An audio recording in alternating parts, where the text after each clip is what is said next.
president has made so many errors. Why was he so ineffective? How is it he asked Nancy Pelosi and Harry Reid to get us out of the mess we were in? They had even less experience than he had, if that's possible.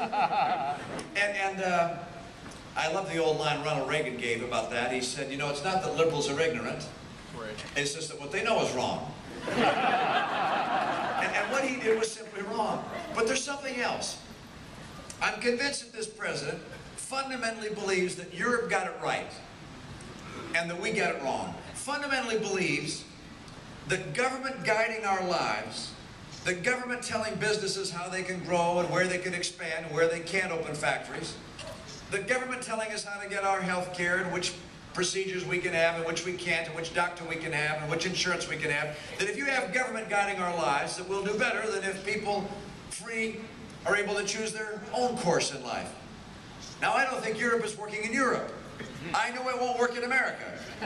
And I'm convinced that the right course for us is to hold true to those beliefs that made America the powerful nation we are. I believe in America.